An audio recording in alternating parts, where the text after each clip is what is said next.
if you can't do the time, don't do the crime. With that being said, one of my pet peeves, is when people do stuff and then they turn around and cry when they get caught.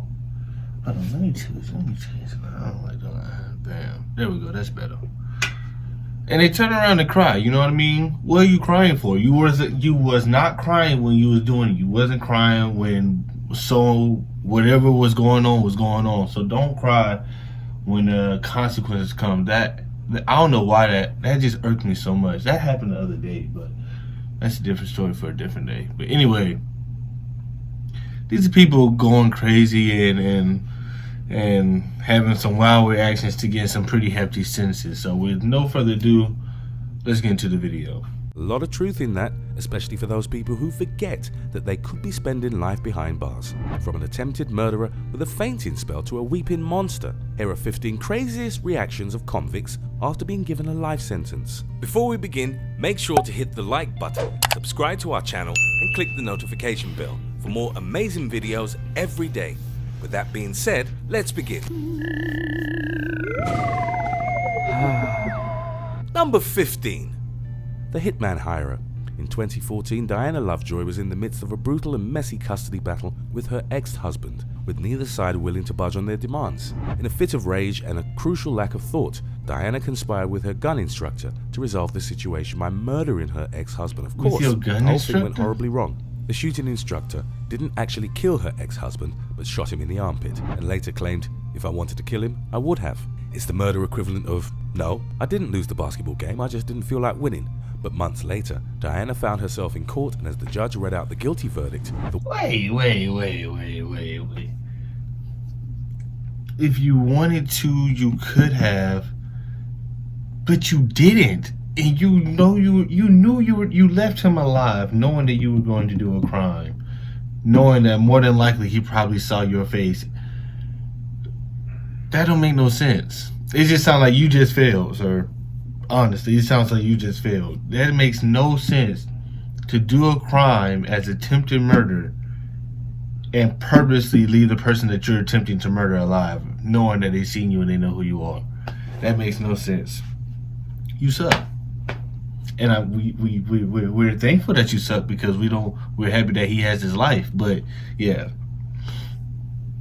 you lost a lot of clients. Weight of her actions hit Diana all at once, and she passes out immediately. Lovejoy was soon wheeled out of the courthouse by paramedics, but it didn't change the sentence. She's now serving 25 to life in prison. So she didn't kill her husband, lost the custody battle, and got sent to jail for the rest of her life. Sounds like it was worth it, eh? It'll come as no surprise when we tell you that the #1 cause of life sentences is murder or attempted murder. Those who try to take lives usually find it costs them their own, as they're forced to live out their days in a big block of concrete with unpleasant people and some slush for dinner. But for some like Diana, that realization comes a little too late. Number 14. Okay. A monster cries.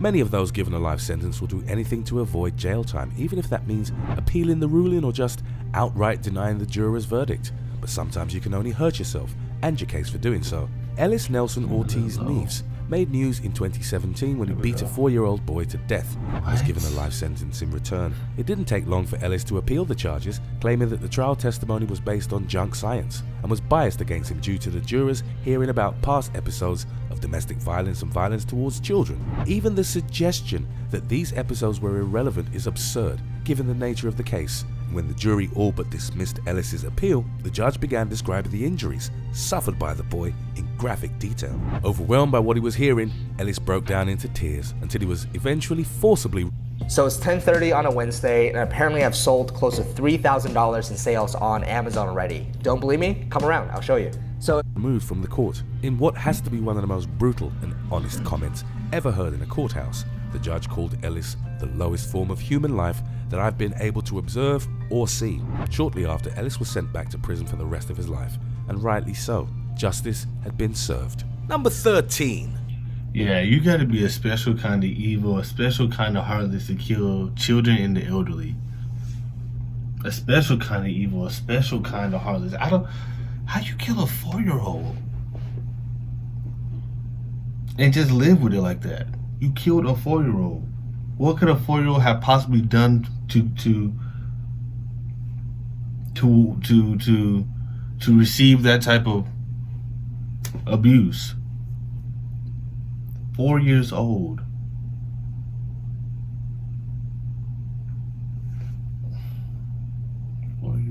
Wow. The teen killer.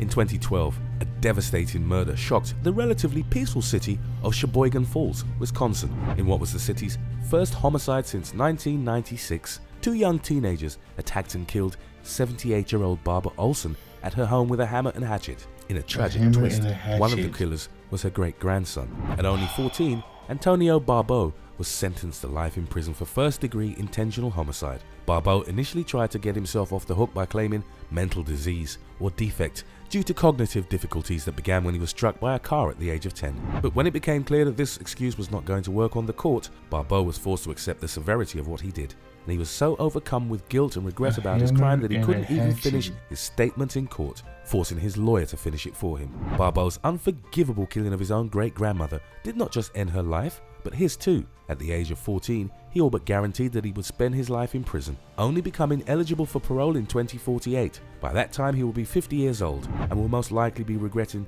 this twisted decision. Number 12. The Fainting Sisters. In 2017, a 3-year-old... That's it, man. Your great-grandmother. And the thing is, he doesn't even know how blessed he is that he even knows his great-grandmother, that she's even alive for them to have been together with a hammer and a hatchet. That's not a quick death.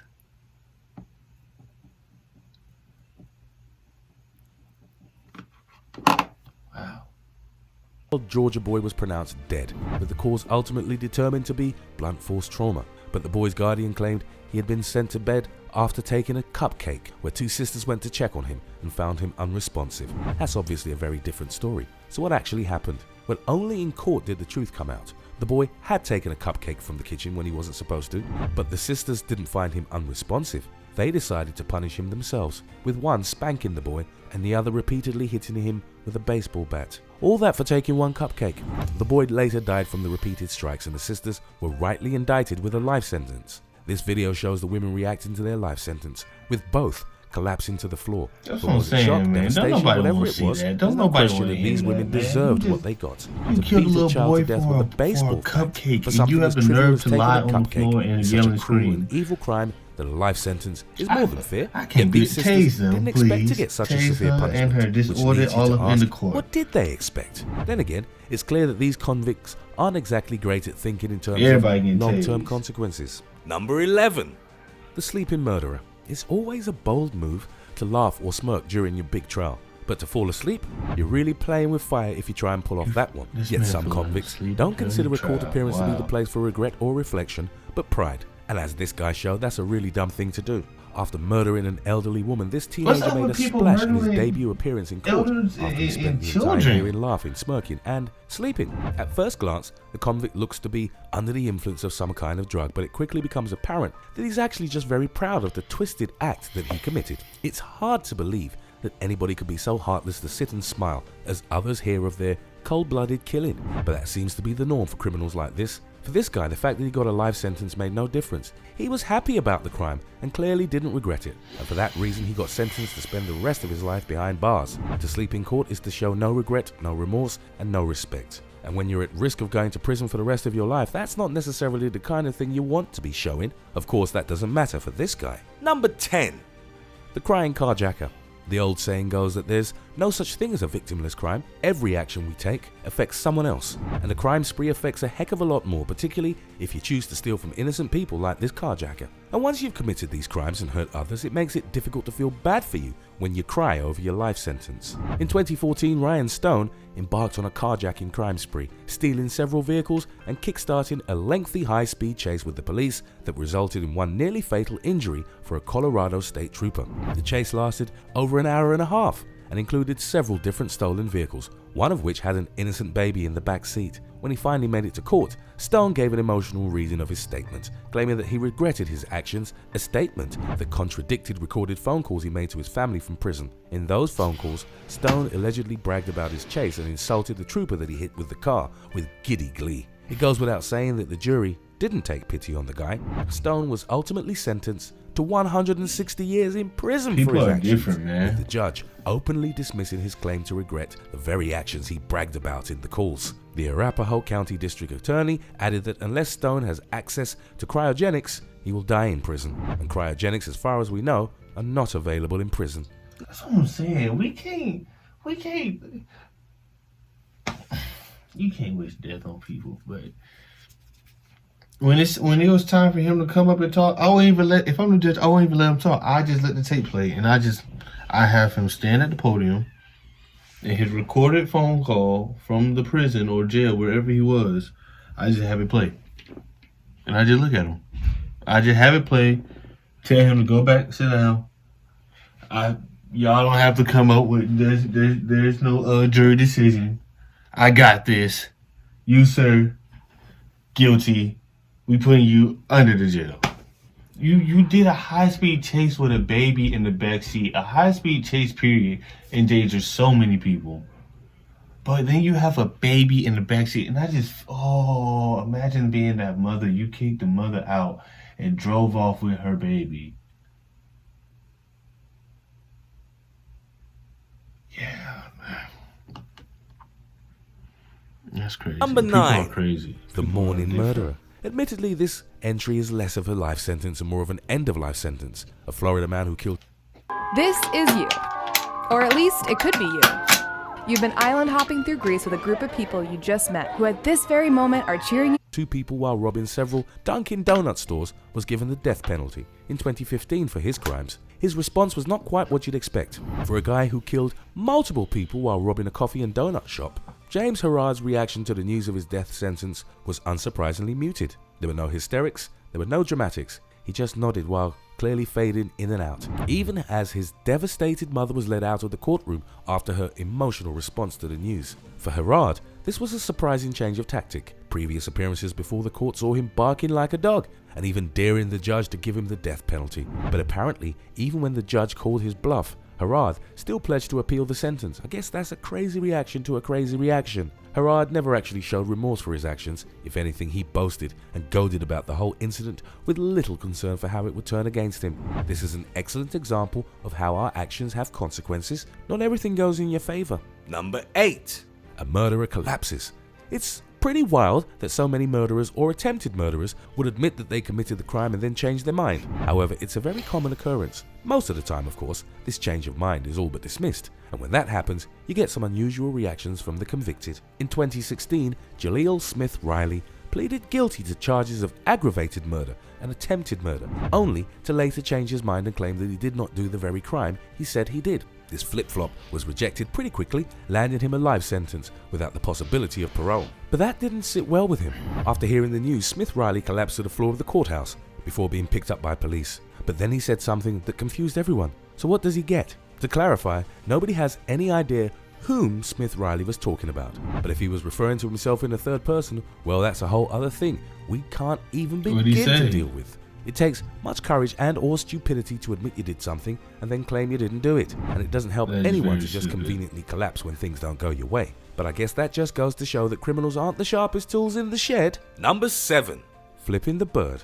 This is probably a very obvious thing to say, but no good can come from flipping the bird to legal professionals. Whether you did the crime or not, whether you like the jury or you don't, it's just not a great idea to annoy the very people you want to save your life. Of course, some people just don't care if they get saved or not. TJ Lane was sentenced to life without parole after he murdered 3 high school students and injured another 3 while on a shooting rampage in 2013. At his sentencing, Lane heard the testimony of the victims' families while wearing a white t-shirt that read "Killer," smiling his way through their devastating. This man came to court with a t-shirt that said "Killer," and y'all allowed this man to wear this shirt inside the courtroom? Damn, who are these judges? I don't know the 100% ins and out of court. I've been to court once, but I don't know the complete ins and out of court. I don't know how much power the judge really got over the courtroom. But you're not gonna walk in my courtroom after you killed 3 high school teenagers, injured another 3 with a shirt that said killer. No, that's not even gonna happen. I don't even think we have a guilty death penalty.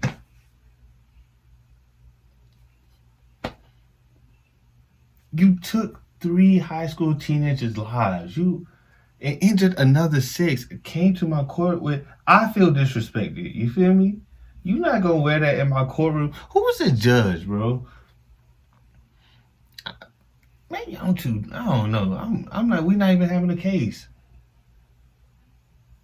The evidence on his shirt, he admitted to it. Boom, killer. We don't even need a case. I don't need to hear nothing else. What's it called? The Gatlet, whatever it's called. Yeah, bang that. Boom, death penalty. Next. But all right. Comments. When it came time for his own comments, Lane went against his lawyer's advice to give a very brief but deliberately upsetting statement that confirmed he felt no remorse about the massacre and actually enjoyed it. And then, in one final twist of the knife, he then gave the middle finger to the families of his victims. By the time Lane was at his trial, he didn't care if he got a life sentence or if he was just going to get the death penalty. He just wanted to stir up more upset for the families of those he killed. He did it. And ain't nobody attack him in the courtroom? Number 6. Or at least attempt to? The podium. Anger is never a good idea in a courtroom, especially if you're going to claim you didn't murder someone. But for one Missouri man, his rage got so intense that he very almost hurt the judge. And that could have been even more fatal for him than a mere life sentence. In 2012, mother of 5 Latrice Mays was killed by Jaleel Hoskins, who dumped her body into the dumpster where it was later discovered. Hoskins had long claimed that the murder was unintentional, that he loved Latrice, and that he would never have wanted to hurt her. Yet his response to the news of his life sentence offers a very visible counterpoint to his claims. After being handed his life sentence, Hoskins erupted into an expression of pure fury, grabbing the podium and flinging it toward the judge's bench. As he approached the judge, Hoskins had to be dragged out of the courtroom, probably for the best given that he looked as if he was about to cause some serious harm to the judge. Hoskins admitted to his crime, but he didn't believe that it was worthy of such an extreme sentence. He hadn't considered how serious murder was in the eyes of basically everybody but murderers. While Hoskins left the courtroom, his family began screaming at Latrice's family, a fitting end to a story of a completely avoidable murder. Number 5.